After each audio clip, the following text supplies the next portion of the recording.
فاذكر ما يقولون وسبح بحمد ربك قبل طلوع الشمس وقبل غروبها ومن آناء الليل فسبح وأطراف النهار ذلك ذكر. പകലിന്റെ അർത്ഥങ്ങളെയാണ് ഇസ്ലാമിൽ സൂര്യൻ ഉദിക്കുന്നതിന് മുമ്പ് തന്നെ വേണമെന്നില്ല എന്ന് ഈ സൂറത്ത് താഹയിൽ വ്യക്തമായിട്ട് പ്രസ്താവിച്ചു. ഖുർആൻ ഉദയത്തിന് മുമ്പ് തന്നെ വേണമെന്നില്ല, ലേറ്റായിരുന്നാലും മതി എന്ന് വ്യക്തമാക്കാൻ വേണ്ടിയിട്ടാണ് താഹാസൂറത്തിൽ രണ്ടാമത് സ്ഥിരീകരിച്ചത്. എന്താ പറഞ്ഞത്? അല്ലല്ല, അത് ആസൂറത്തിൽ പറഞ്ഞ 40-ാമത്തെ അധ്യായത്തിൽ പറഞ്ഞ സൂര്യോദയത്തിന് മുമ്പ് തന്നെ തസ്ബീഹ് ചെല്ലണം എന്നുള്ളത് സമ്മതിക്കോളൂ. ആയിക്കോട്ടെ, തസ്ബീഹിക്കോ. സൂര്യ ഉദിക്കുന്നതിന് മുമ്പ് ഇരുന്നിട്ട് തസ്ബീഹ് ചെല്ലുക, കേൾക്കാൻ പറയാൻ പാടില്ല. സൂര്യൻ നമസ്കരിക്കണം പറയുന്നത് വിരോധമില്ല. ഫജ്ർ മുതൽ ഫജ്ർ സമയം മുതൽ സൂര്യൻ നമസ്കരിക്കാം എന്ന് ഖുർആനിൽ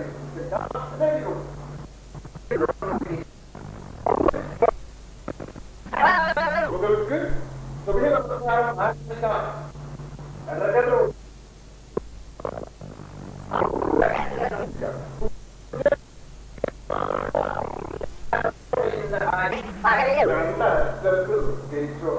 ആരോഗ്യാവുന്ന പദമുണ്ട്, അത് ചെയ്യൽ നിർബന്ധമാണ്. പകല് രണ്ടറ്റം ഇവിടെ അല്ല. രണ്ടറ്റം എന്ന് പറഞ്ഞാൽ എന്താ? 1-ാം രാമം 4-ാം രാമം, അതിന് രണ്ടായി. അല്ലെങ്കിൽ 1-ാം രാമത്തിന്റെ 14-ാമത്തിന് ബോധിക്കോട്ടെ. ഏതായാലും അംഗീകരിച്ചു കഴിഞ്ഞാൽ ആദ്യത്തെ അറ്റം 4 രാമാണ്ടാതിരിക്കാം. പഴയ കാലത്ത് 12 മണിക്കൂർ, അത് 4 രാമം. ആദ്യം 3 മണിക്കൂർ, പിന്നെ 1 മണിക്കൂർ, പിന്നെ 3 മണിക്കൂർ, പിന്നെ 3 മണിക്കൂർ, അങ്ങനെ 4 രാമം. ആദ്യത്തെ 3 മണിക്കൂർ 6 മണിക്കാണ് സൂര്യോദയമെങ്കിൽ 9 മണി വരെ സൂര്യനെ നിശ്ചയിക്കാം. ഖുർആനും ഹദീസും നമുക്ക് സമർപ്പിക്കാം. അതിന്റെ മുമ്പ് നിസ്കാരത്തിന് കിടന്നി മണ്ടണ്ട നേരം തിരഞ്ഞെടുത്ത് ഉടനെ തന്നെ പല്ലിലേക്കാതെ കൊണ്ട് ഉപയോഗിക്കുന്ന ആൾക്കാരുണ്ട്. പല്ലിലേക്കുന്ന ഇതിന്റെ ആവശ്യം. അപ്പൊ പല്ലിലേക്കാതെ കൊണ്ട് സുബൈ കലാവ് ചെയ്യാൻ നിസ്കരിക്കുന്ന ആൾക്കാർ വേണ്ട. പല്ലിലേക്ക് മാത്രമല്ല, കുളിക്കും കുളിക്കണം. കാരണമുണ്ട്, അതിന്റെ ഒരു കാരണമാണ്. അല്ലാതെ കുളിക്കണം. നമ്മളെ പോകാം ഇസ്ലാമുള്ളതാണ്. ദിവസം കുളിക്കണം.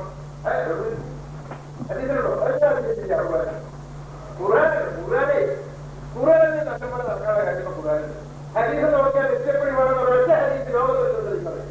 നിത്യം കുളിക്കണമെന്ന് പറഞ്ഞ ഒരു ഹദീസ് ഈ ലോകത്തൊട്ടും തെളിയിക്കാൻ കഴിയില്ല. ഖുർആനുണ്ടോ?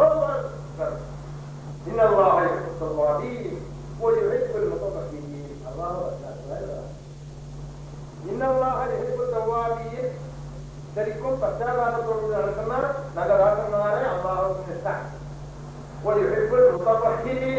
ശുദ്ധിയിൽ നടക്കുന്ന ആൾക്കാരെ വിയർത്ത് നാരി വെള്ളത്തെ പൊടിഞ്ഞ് നടക്കുന്ന ഔലിയാരെ അള്ളാഹ് ഇഷ്ടമില്ല. വെള്ളത്തെ പൊടിഞ്ഞെങ്കിലേ ഔലിയാവും, ഔലിയാണെങ്കിലേ മണക്കാവും. അതാ വെള്ളത്തെ പൊടിഞ്ഞ് നടക്കുന്ന ഔലിയാക്കന്മാരെ അള്ളാഹ് ഇഷ്ടമില്ലാന്നാണ് പറഞ്ഞത്.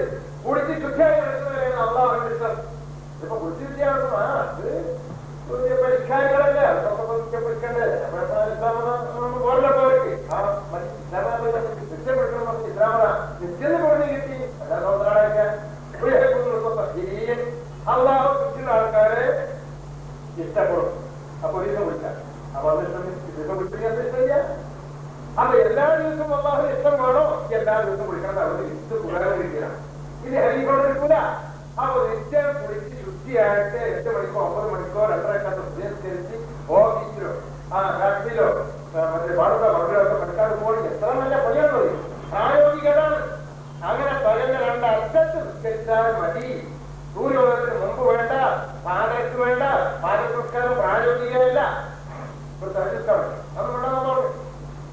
പിന്നെ അറ്റത്ത് കഴിഞ്ഞിട്ട് പകലിന്റെ 2 അറ്റത്ത് കഴിഞ്ഞാൽ 2 അറ്റം പറഞ്ഞാൽ ആദ്യത്തെ അറ്റം കഴിഞ്ഞു. പിന്നെ രണ്ടാമത്തെ സംസ്കാരം രണ്ടാമത്തെ സംസ്കാരം അറ്റത്തേക്ക് പകലിന്റെ 2 അറ്റത്ത് നിസ്കരിക്കണം എന്ന് പറഞ്ഞാൽ പിന്നെ അറ്റത്തേക്ക് നിസ്കരിക്കണം എന്ന് പറഞ്ഞാൽ ഒത്താളോടെ നമുക്ക് പകലിന്റെ 2 അറ്റത്ത് നിസ്കരിക്കണം എന്ന് പറഞ്ഞതിന്റെ നേരെ ഖണ്ഡന പകലിന്റെ ഒത്ത നടുക്ക് നിസ്കരിക്കണം എന്ന് പറഞ്ഞു. ഖണ്ഡന ഉപേന്റെ ഖണ്ഡന. അതുകൊണ്ടാണ് നിസ്കരിക്കാൻ പാടില്ല നമ്മൾ പറയുന്നത്.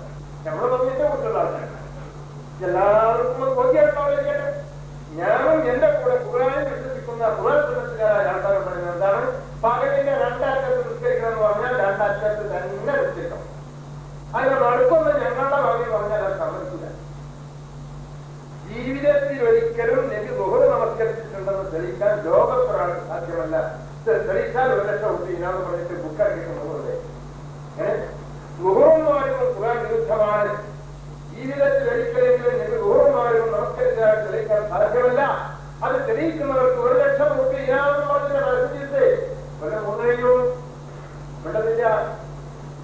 വേണ്ടി 5 നേരപ്പം തെളിയിച്ചത് ആർക്കാണ് ശരിയല്ല, ഇതിന്റെ പരിപാടിയില്ല, ഇതിന്റെ വ്യാഖ്യാനമില്ല.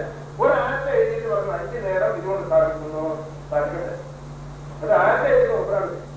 ഇപ്പൊ ബുക്കില്ല, തീരുന്നു നോക്കാൻ ബുക്കില്ല. 2.5 കൊല്ലം ബുക്കാണ്.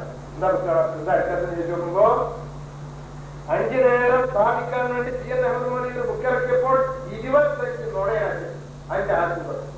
ഇതൊക്കെ നമ്പർ തിരിച്ചു.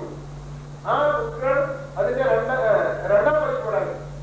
അപ്പൊ ഇവിടുത്തെ ആൾക്കാരൊക്കെ, കേരളത്തിലുള്ള സകല ആൾക്കാരും മുസ്ലിങ്ങളൊക്കെ CN 25 കള്ളത്തരം പറഞ്ഞതും പഞ്ചായത്ത് കട്ടതും സ്ഥിരമായിട്ട് വായിച്ച് പഠിച്ചുകൊണ്ടിരിക്കുകയാണ്. അപ്പൊ CNന്റെ ബുക്കിലെ റിനോവ് നോക്കാം. CNന്റെ ബുക്ക് കൊടുക്കാൻ ഞാൻ ചെയ്യും. അടിക്കാൻ കൂട്ടാക്കില്ലപ്പോ CNന്റെ ബുക്ക് അടിക്കാൻ കൂട്ടാക്കില്ലേ? രണ്ടരല്ലേ. ഈ ഇന്ന് വരെ അദ്ദേഹത്തിന്റെ ചരിത്രത്തിൽ അദ്ദേഹം അച്ചടിച്ചിറക്കിയ ഒരു ബുക്ക് പിൻവലിക്കേണ്ട ഗതികേട് CN ഉണ്ടായിട്ടില്ല. അപ്പൊ 5 നേരം ചില്ലറ കഴിയുന്നില്ല. ഈ 5 നേരം വിശ്വസിക്കണമെന്ന് പറഞ്ഞാൽ പോലെ തെളിവുകൾ കൊണ്ടുവരും. ആര് പറഞ്ഞു 5 നേരം നിസ്കരിക്കണമെന്ന് ആര് പറഞ്ഞു? നിസ്കരിക്കാൻ വിളിക്കുന്നുണ്ട്. ഇതിന്റെ നിസ്കരിക്കാൻ വിളിക്കുന്നുണ്ട്, പള്ളി വിളിക്കുന്നുണ്ട് ഇല്ലേ? പള്ളിയിലേക്ക് വിളിക്കുന്നു നിസ്കരിക്കാൻ. എല്ലാവരും 5 നേരം പള്ളിയിരിക്കാറുണ്ട്. 5 നേരം പള്ളിയിരിക്കലാണ് ചെല്ല. ആരാ പറഞ്ഞു? ഇതാണ് ഒരു എടുത്തതായിട്ട് നിയോഗിക്കുക. വെള്ളിയാഴ്ച വിളിക്കപ്പെട്ടാൽ നാൽപ്പത്തോളം പറഞ്ഞല്ലോ. വെള്ളിയാഴ്ച ക്ഷണിക്കപ്പെട്ടാൽ ചിത്രത്തിൽ നമസ്കരിക്കാൻ വേണ്ടി വെള്ളിയാഴ്ച നമസ്കരിക്കാൻ വേണ്ടി ക്ഷണിക്കപ്പെട്ടാൽ അള്ളാഹുവിന്റെ ഖുർആൻ പാരായണം ചെയ്യുന്ന ആ വേദിയിലേക്ക് നിങ്ങൾ ചെന്നോളൂ, നിന്നോളൂ, വെള്ളിയാഴ്ച ചെന്നോളൂ. അപ്പൊ വെള്ളിയാഴ്ച വിളിക്കുത്തരം ചെയ്തോളൂ ഖുർആൻ. അപ്പൊ വല്ലാതെ വിളിച്ചാലോ കൊണ്ടാണപ്പം എല്ലാ ദിവസവും വിളിച്ചാൽ പുറത്ത് പിന്നെന്താ വെള്ളിയാഴ്ച വിളിച്ചാൽ പോയി പറയുന്നത്? എല്ലാ ദിവസവും ബാങ്ക് കൊടുത്താൽ പള്ളിയിൽ പോകണമെന്നാണ് ഉദ്ദേശമെങ്കിൽ വെള്ളിയാഴ്ച വിളിച്ചാൽ പോയി പറയേണ്ട ആവശ്യമുണ്ടോ? പറയുന്നത് തെറ്റിദ്ധരിപ്പിക്കാനല്ലേ? ഖുർആൻ തെറ്റിദ്ധരിപ്പിക്കാനുള്ളതാ? അല്ല, ഖുർആൻ തെറ്റിദ്ധരിപ്പിക്കലേ ഇല്ല. നേരിന്റെ ഏറ്റവും ഋതുവായ ചൊവ്വായ മാർഗത്തിലേക്ക് നയിക്കുന്ന സാധനമാണ് ഈ ഖുർആൻ. ഈ ഖുർആൻ ഇത് ആളെ കേൾപ്പിക്കാനുള്ളത്.